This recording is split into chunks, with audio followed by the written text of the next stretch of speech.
Welcome to Embedded Conversations, the podcast that explores what it takes to embed ideas, innovations and partnerships inside the NHS. I'm Scott McKenzie and I work with NHS leaders, commissioners and life science companies to change patient pathways for the better. This podcast brings those ideas to life through shared stories from people inside the system who talk honestly about what works, what doesn't and what it takes to embed change in the real world. If you're working in, around or with the NHS and you want to understand how change really happens, you're in the right place. Hi everyone and welcome to the latest edition of the Embedded Podcast, where today I am delighted to welcome Samantha Bramley. Good morning, Samantha. How are you? Good morning, Scott. I'm very well and happy Friday.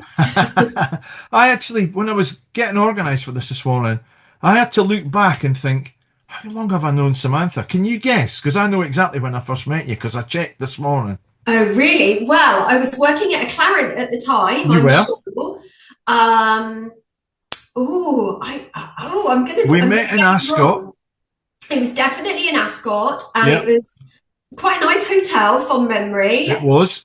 I remember the cup of coffee we had and the exchange we had. Time-wise, doesn't time just pass away? I want to say, was it really? My goodness. Yeah. And we don't look a day older, Scott. That's the thing. You don't. I certainly do. I've got a lot less hair than I had then is the most noticeable bit. But yeah, it's really lovely to welcome you and I'm delighted that you're here. Oh, well, no, thank you for inviting me. It's my pleasure's mine. Well, for those that don't know Samantha, Samantha's a leadership coach, a facilitator, and I would say your biggest thing is you're a real advocate of mental fitness and you've got a career, really. We were talking just before we started to record. You've been dedicated to helping individuals and organisations really unlock, I would say, three things: clarity, alignment, and that leads to, of course, the thing that everybody wants, which is sustainable success. So through your work, Samantha helps leaders and teams cut through the noise, connect with the real purpose, and find that balance between really high performance, but also your own well-being. I know that Samantha believes firmly that leadership should be driven by heart, defined by clarity, and then powered by that mental fitness. So we're going to explore Samantha's journey this morning. We're going to explore the challenges that she sees in modern leadership and insights that she's gathered along the way. So I'm really looking forward to talking to you, Samantha, and seeing what you've got. So a nice gentle question to start. Then I've got, I think, some tougher questions for you, but let's see. So when you look back, what first drew you into leadership coaching, that facilitation piece, and of course the mental fitness work? Was there a moment or was it an experience, something that made you say, this is what I absolutely want to devote myself to? Oh, that's a really great question. And I just know that there's going to be a number of questions today that are going to really challenge me and put me in my comfort zone. So you know what, Scott, there was not just a single aha moment. Okay. But there were many tiny moments along the way. But one, I guess, appraisal very early in my career in MedTech, really, I think, sets the course. So a former boss who was an exceptional leader kind of gave me some feedback at that year-end review and said to me, Sam, I really think these are your core strengths. And she listed a number of them. And some people across the organisation said, do you know what, Sam? We always choose to follow you. And I thought, oh, gosh, well, let's not walk through fire, hey? But regardless of the geography or my line management or challenges, people generally said they followed me because I win their hearts and minds. Yeah. And I just thought, wow, that's so personal, but so beautifully put. I couldn't have given that feedback myself. So this same leader also noticed my coaching abilities. Now, at the time, I didn't have any coaching qualifications. It's something I naturally did from nursing, bringing in new nurses, right the way through my career in life sciences. But they encouraged me, I guess, to gain that formal qualification if I was interested. Yeah. And I think that was the pivotal moment for me, Scott. It made me realise that there was more to my role, but also to my strengths, about that empowerment in others and help people thrive. And I guess from that moment on, I just knew that this is what I really That's wanted what to you wanted to devote do. myself Yeah, to. yeah. Yeah. That's brilliant. I mean, I always think it's really insightful to kind of look back at where we came from, because it gives you a real sense of the person sat in front of you. So yeah, good on you for spotting the opportunity and then following it, because it is your passion. There's no doubt about that. Yeah, for sure. Thank you, Scott. I appreciate that. So I want to dig a bit deeper into the bit from my introduction where because I've known you for 10 years now, and we kind of catch up regularly along the way. So I know from the conversations, you see leadership being driven by heart, defined by clarity, powered by that mental fitness. Can you unpack each of those components and what they mean for you, especially how that mental fitness plays a real role in effective leadership, please? Yeah, absolutely. So for me, that driven by heart is the empathy and integrity. Right. So seeing people, understanding them, creating that psychological safety so that they feel empowered to contribute fully, whether that be an individual, a team, or an organization. Yeah. I think that heart is that empathy and integrity side. When I think about the clarity is really important because it's having that very crystal clear sense of purpose and direction. Now, that purpose and direction can come from a company in terms of what's the big goal. Yeah. When you look at your 10-year plan, it's setting that goal, right? But leaders who communicate clearly really reduce ambiguity. They're able to build trust. They're able to align teams and everything around that shared goal and mission. So you need to have the heart, but you also need the clarity. Now, what you mentioned earlier around that mental fitness, it's true, Scott, right? It's so important to me because I believe that this is the engine behind everything. Yes. Because mental fitness I see is very different to mental health. So let me explain why. I'm a trained mental health first aider, and I've seen firsthand how mental health is often framed, sometimes negatively, let's be honest, with stigma attached. However, mental fitness is proactive and it's positive. So you wouldn't just go and run, I guess, a marathon without putting the training in. The same can be said for our brain, for leadership, for anything that we decide to do in life that needs that mental capacity. You've got to train your mind. Yes. Now, my friend and business partner, I do some work for a company called Headway, and he describes mental fitness in such a beautiful way. I'm going to give you his quote. He believes it's getting your mind to work for you, not against you. So 4 is a very simple acronym that stands for focus, develop optimism, and resilience. So who wouldn't want that, I guess, professionally and personally in their life, So that heart, that clarity, and that mental fitness, for me as a leadership coach, I think you've got to play in all those elements.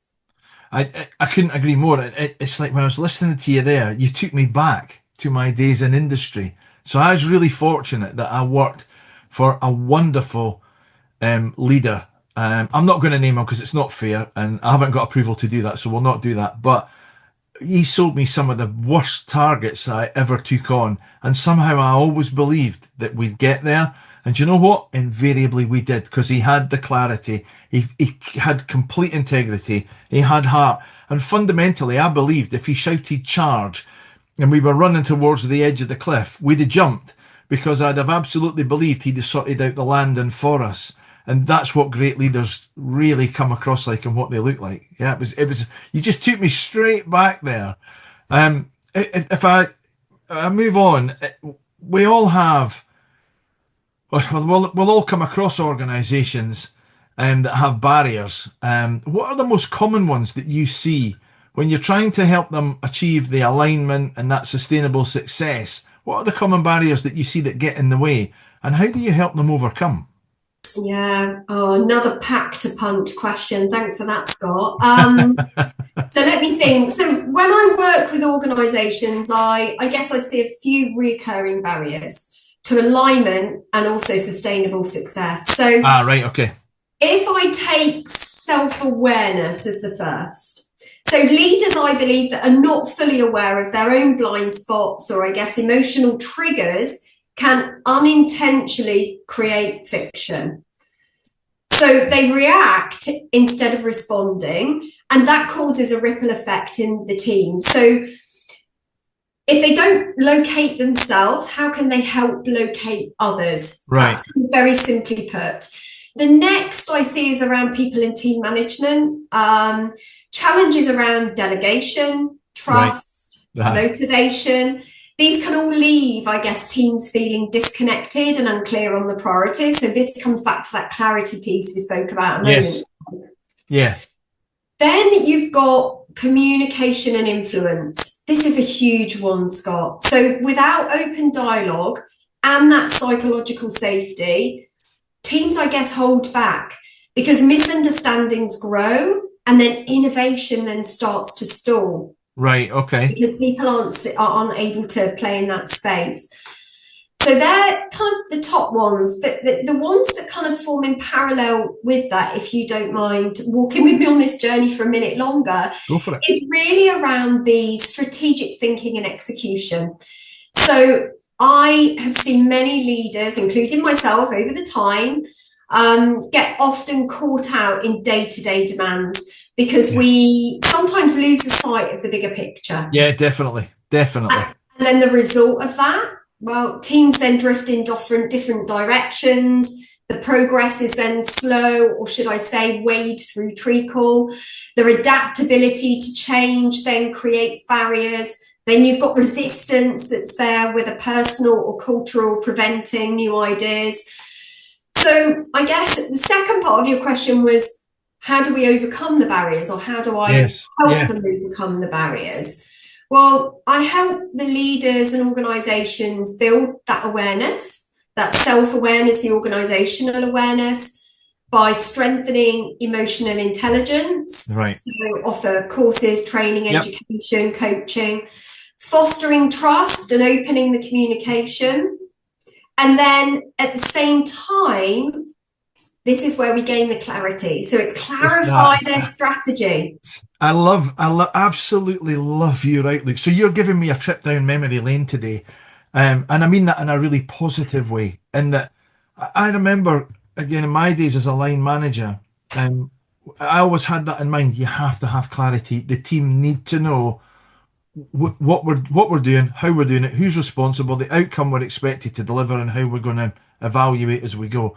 And it was one of the things that I learned way back at the start of my sales career about that clarity. And it came from Alice in Wonderland, of all things. And it's the point when Alice is walking down the road, and I can't remember the character, whether it was owl or rabbit, or she saw one of them.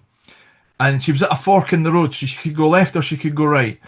And she looks at the other character and says, which route should I take? The question that came back, where are you going?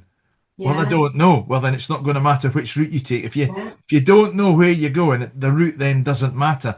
So I love the fact that you keep anchoring us back to the clarity, because it is absolutely, for me, the most important thing. If you don't know where you're going, it's almost pointless to set off. I love that, Scott, and I love how you're bringing in a Disney movie, because Disney movie. it's always so memorable, right? But once you've got that clarity, it doesn't matter where you are, whether it's MedTech, life sciences, whether it's a completely different company, you're then able to align the right priorities. It's often one of the things that I talk about in when I'm working with pharma, with MedTech and device companies is, don't talk to me about the product, talk to me about the problem that you solve. Give me the clarity of purpose that you solve for the NHS, and then we've got something that we can work with. Yeah, it's so true. It's so true. So I guess the only thing that I want to make clear here in terms of what I do is it's about addressing both the human and the strategic sides of leadership. Okay, because you can't have one without the other. I mean, there are people that do one without the other, but the most successful are those that sit in both camps. So alignment isn't just achieved, right? It's sustainable. Okay, and when that happens, organizations don't just perform, they are thriving, including the people within it. And that's what I guess everyone's looking for is happiness, impact, sustainability. That's where I was back in the very first industry company that I worked with. That's what you've just described is exactly where I was. If I move us on, because one of the things that really strikes me here is that there is often a real tension between pushing for really high performance, but also maintaining that well-being. How do you help individuals or teams strike that healthy balance? And are there particular practices and mindsets that you find especially effective? Yeah, good question, Scott. So it starts with redefining what high performance really is. Right. Okay. If we were speaking to athletes, their high performance would probably be very different to Yes. speaking to somebody like yourself and me in a room, right? I'm not a honed athlete. You can see that. Anybody looking at me can I see don't know, that. Scott. I don't know. You're in your golf and you're able to tee off and complete and enjoy Yeah. it. But for me, I call it around sustainable performance, which means we really need to have that consistent focus and consistent energy over time, not burnout. So by using the self-awareness tools around stress triggers, prioritizations aligning to your own values, mental fitnesses practices such as, I guess, mindfulness, reflective pauses, structured check-ins, scheduling our energy throughout the day. There's always tasks that we find more difficult. Normally or ordinarily, we put it off right until the last minute, and then we're really stressed then to get it done. It gets done, but if we'd have had a bit more time, it probably would have been done better. Agreed. So I guess the coaching and team development programs that I do, I really help, and I call people leaders. And deliberately, I'm wanting to call out that a leader isn't just somebody that has a team reporting to them. A leader is somebody that can inspire themselves, that in turn inspires others. Yeah. So my children are leaders. My neighbour's a leader. The dog, unfortunately, at times. So, I help people really unlock the balance and performance along with their well-being and create structured reflection points and actionable practices, and then the routines that they can build into their day to support their resilience. And with teams, it's the same thing. How can they be accountable for each other? How can they hold accountability? Yeah. And how can you make it as part of your daily routine? So I guess lastly, leaders, as all of us as leaders, we need to try and model balance as much as possible, because if we show our teams that setting healthy boundaries and self-care priorities, it becomes part of the culture. Yeah. So performance and well-being then can reinforce everything that they're doing. Yeah, so it's not a trade-off, it's a synergy. It's a great point you make, because I often highlight to a lot of the companies that I work with, whether it's pharma MedTech devices or the GP federations, the general practices, the hospital trusts that I work with, you'll either set the culture proactively or you'll set it by accident, but one way or the other, you will set the culture. It's one of those things that often gets overlooked. So again, from your career, if you look back, is there an anecdote, a story that you could share from your own journey, maybe a time where you had a bit of doubt or a bit of difficulty or something that challenged you? What did you take from that then informs what you do today and how you are? Yeah, my goodness, I'm just thinking how greatly worded this question is today for World Mental Health Day, Scott. So, it is actually, I noticed that. Yeah, and I've written a post today on LinkedIn, so people can go and take a look and get some more detail. But definitely, I guess the biggest one is over my career, I've navigated 4 major redundancy challenges. Now, that isn't uncommon in life sciences. No, it's not. It's not. So some of those have been down to organisational restructures, strategy changes, even the closure of an organisation in the UK. Each one of those brought huge amounts of doubt, self-doubt, uncertainty, but also wobbled my personal life. So it doesn't just affect your professional working life. It has a huge knock-on effect and it spills over. So I guess through those experiences, I really learned the importance actually for every time and even every day now of how do I inspire myself first? How do I I like stay that. focused? How do I stay resilient and clear about what it is that I truly want? Not lean on anybody else to do that for me. I've got to be driven. I've got to be motivated. So that inner foundation then allows, I guess, any individual but me to inspire and empower others, because leadership isn't about avoiding challenges. It's about navigating them Yeah, authentically yeah, yeah, yeah. and demonstrating that with a huge amount of courage, and then helping others also find strength along the way. And what I mean by that, Scott, is because it doesn't, like my examples, it doesn't just stay in one pot. No, It no, it came doesn't. back home as well. Yeah. And I'm sure my husband won't mind me saying that dynamic then changes. What was kind of monthly, you've got this coming in and everything's fine and the kids have got XYZ, things start to change. I need to help him find strength to deal with the change as well as me going through it. So I think it's just, if I was to give 3 top tips around that, it's stay focused, stay resilient, stay clear, and inspire yourself. Find yourself something to keep inspiring. So true. And you made some great points there, Samantha, in that I'm seeing it on LinkedIn just now. We're at that time of year where the industry goes through its churn. We have restructures, we have teams being let go, we have people being recruited. You can see it going on.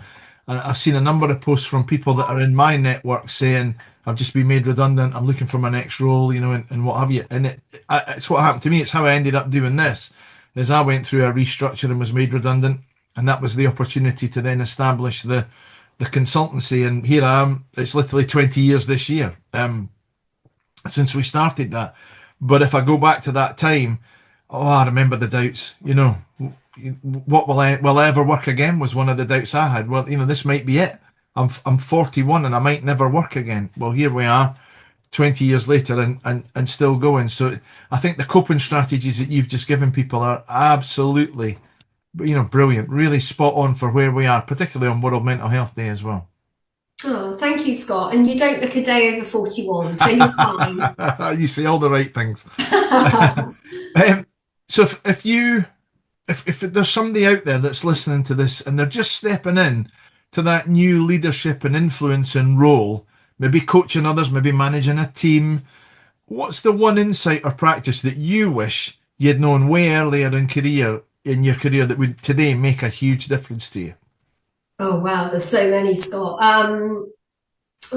This is a challenging question. There'll be more than one. I guarantee you there'll be more than one. So I guess if I could give myself some advice, if I was stepping in, like you said, to inspire or into some kind of leadership role, you've heard me say it already, but it's that self-awareness. Yeah. And I mean really understanding yourself, your strengths, your blind spots, your emotional triggers, because leadership just isn't about strategy or results. It's about how do you show up every single day? How do others experience you? And how do you respond under pressure? Because early in my career, and I don't mind sharing this, I noticed that a common trait, maybe it's the nurse in me, can't quite take me out of nursing, I was often people pleasing. I was saying yes to everything. Yeah. Okay. Often reacting, I guess, to others' expectations, putting other people's needs before myself. Yep, not uncommon. And it wasn't, I guess, until I stepped back and I was challenged by a phenomenal leader, may I add,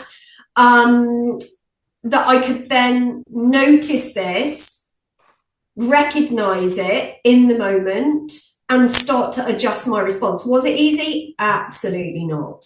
Yeah. But it didn't only alter my relationships with the teams improved, but I also became so much more confident, Scott, and much more of an intentional leader rather than a reactive one. Yeah. So that self-awareness, it isn't just a one-time insight, it's practice, it's regular reflection, it's regularly seeking feedback. and just noticing your patterns and your behaviour, because it transforms us. It I really love that. does. There's another word in there that you're taking me back down memory lane again. Feedback. It's a gift, isn't it? Feedback is a gift, It really and it's is. yours to decide what you do with it. Whether you completely ignore it and I'm just going to keep going, or you welcome it and you do something with it. It's so true that feedback is absolutely a gift when you get it. Yeah, yeah, it really is a gift. And the gift sometimes keeps giving. And Yes. the gift you might want to hand back at times, but it's still a gift. I think if we always come from a place of creativity, Scott, and knowing you and our 10-year kind of Yeah. history, I know that you always try and put a positive spin on something. And I think that's why you and I have always got on so well, because we've I got think that so. optimistic Yeah. outlook, even through challenging times. But that takes practice, takes It a does. lot of practice. It But does. yeah, keep giving the gifts, everybody. Keep That's asking it. for feedback and Keep coming. receiving them. That's it. Yeah, I've got one last question for you before I let you go. go on. So if you weren't doing this work in coaching and in leadership, what completely different career or passion might you have been pursuing? And could you see any parallels or crossovers in what you do now? Oh, Scott, I want to laugh at this question because do you know, I was only talking to my daughter at the weekend about this, who's now at college. Right. So, do you know what? Friends and family would probably give you totally different answers on behalf of me. So, I'm going to call that out. So, there's a couple of different things, and I'm going to try and bottom line it. A florist. I've always loved flowers. Mrs. McKenzie used to do that. She had I her own really, she had her own floristry business for a wee while. Yeah, absolutely loved it. She loved it. oh, I just love nature. I love Right? nature. I love nurture. I think if I was to grow or draw similarities between what I'm doing now, I think it's about nurturing growth. It's Yeah. about seeing something bloom, putting it in the right environment, holding that space, and kind of just tending to it. So I think definitely a florist. The other thing would be a boutique hotel or B&B owner. Oh, nice. Yeah, I would Oh, happily come and stay. Yeah, I like a nice boutique hotel, especially if they do good food. yeah, so I think it's, you know what, Scott, I've been very fortunate and I'm super grateful to have traveled the world with my jobs and stayed in some pretty beautiful places. But again, if I was to draw a similarity in terms of how does that compare to what I'm doing now? I think I just love caring for others. I Yeah. love seeing other people happy, and Yeah, that's you. Yep. being in a beautiful place and helping be part of that. I think is probably that similarity. And then the last thing, if I may, Yep. and I'm trying not to giggle as I'm saying this, a travel agent. So Really? Really? yeah, but again, it wouldn't just be for like a big organization. It would be probably pretty much what I do now for friends and family. Since I can remember, I am always the person that plans, and my husband will probably vote for this, incredible trips. Right. Navigating budgets, logistics, challenges, create the perfect experience. I see your trips on Facebook because we're connected on Facebook as well. So I see your trips. So yes, I can absolutely. Now that you say that, I can see that. Yes. Yeah, so, and I guess it's that, and the similarities now. I love culture.